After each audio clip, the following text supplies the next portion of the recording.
আজকে আমরা নানাভাবেই দেখি যে ভিডিও ভাইরাল হয়, ভিডিও ভাইরালে শেখ হাসিনা কথা বলছেন, বক্তব্য রাখছেন তার কোনো নেতার সাথে, সে গাইবান্ধার গোবিন্দগঞ্জ হোক, সে সাতক্ষীরা হোক, গোপালগঞ্জ হোক, কোনো না কারোর সাথে তিনি কথা বলছেন। এটা যদি তার কথা হয়ে থাকে তাহলে আমি বুঝবো এটা এআই বা অন্য কোনো পদ্ধতি না হয়ে এটা যদি শেখ হাসিনার কথাই হয়ে থাকে। কারণ এখন পর্যন্ত আমরা নির্ভরযোগ্য যা পেয়েছি তাতে মনে হয়েছে এটা শেখ হাসিনারই বক্তব্য। এখনও তার মানসিকতা থেকে খুনে ভাব, হত্যাকারীর ভাব যায়নি।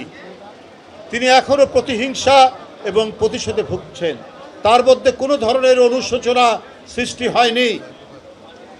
তিনি যে আবু সাইদ হত্যা হয়েছে, যে হত্যাকাণ্ডের মধ্যে দিয়ে সারা বাংলাদেশে অগ্নিস্ফুলিঙ্গের যে প্রবাহ বয়ে গেছে, যার পথরেখা ধরে আমরা মুগ্ধের আত্মদান দেখেছি, আমরা আত্মদান দেখেছি আহনাফের, আমরা আত্মদান দেখেছি ফয়াজের, ওই সমস্ত শিশু বাচ্চারা, ওই সমস্ত কিশোররা কি নির্ভীকভাবে, কি নির্ভয়ে নিজের শার্টের বোতাম খোলে শেখ হাসিনার র্যাব পুলিশের বুলেট বরণ করে নিয়ে তাকে পদত্যাগে এবং দেশ ছাড়তে বাধ্য করেছে। এই আত্মদান, এই মহিমান্বিত যে আমরা যে রূপ দেখেছি মহিমান্বিত আত্মদানের, সেই রূপ পৃথিবীর অন্য কোথাও দেখা গেছে কিনা তার কোনো দৃষ্টান্ত আছে কিনা আমাদের জানা নেই, যে এটি বাংলাদেশে আমরা দেখেছি। বন্ধুরা আমার, এই যে ছোট বাচ্চাদের রক্ত নিংড়িয়ে নিয়ে এই শিশু কিশোর প্রাইমারি স্কুল, হাই স্কুল, উৎসবের খুশি হবে নগদে বেশি, কারণ ঘন্টায় ঘন্টায় আছে গিফট জেতার সুযোগ। কলেজ ইউনিভার্সিটির ছাত্রদের রক্ত পান করার পরও শেখ হাসিনার রক্ত তৃষ্ণা এখনো মিটছে না।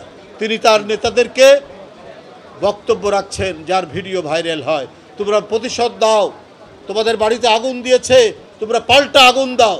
এটা কোনো জাতীয় নেত্রী বলতে পারে? আরে আপনার নেতা ওবায়দুল কাদের বলেছিল যে আওয়ামী লীগ যদি ক্ষমতায় না থাকে, কখনো বলেছে 1 লক্ষ লোক মারা যাবে, কখনো বলেছে 5 লক্ষ লোক মারা যাবে, কখনো বলেছে 10 লক্ষ লোক মারা যাবে। ওবায়দুল কাদের বলেছেন, তার অন্য মন্ত্রীরা বলেছেন। কই এত বড় একটি দুনিয়া কাঁপানো গণ আন্দোলন ঘটে গেল, আপনার পুলিশ, বিজিবি এবং র্যাবের গুলিতে এত মাসুম বাচ্চার জীবন কেড়ে নিলেন। কেড়ে নেওয়ার পর আপনি দেশ ছেড়ে যেতে বাধ্য হলেন। কই একটা তো ঘটনা ঘটেনি, কাউকে হত্যার কোনো ঘটনা ঘটেনি। বিশেষ করে 5 তারিখ এবং 6 তারিখে তো প্রলয়ঙ্কারী কাণ্ড হতো, তারপরেও তো হয়নি। তাহলে আপনারা বলেছেন মানুষকে বিভ্রান্ত করার জন্য, মানুষকে ধোঁকা দেওয়ার জন্য, ধাপ্পাবাজি দেওয়ার জন্য।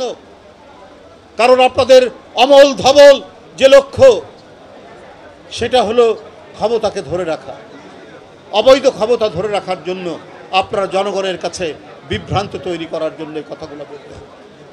আজকেই আমরা এখানে আসার সময় বলছিলাম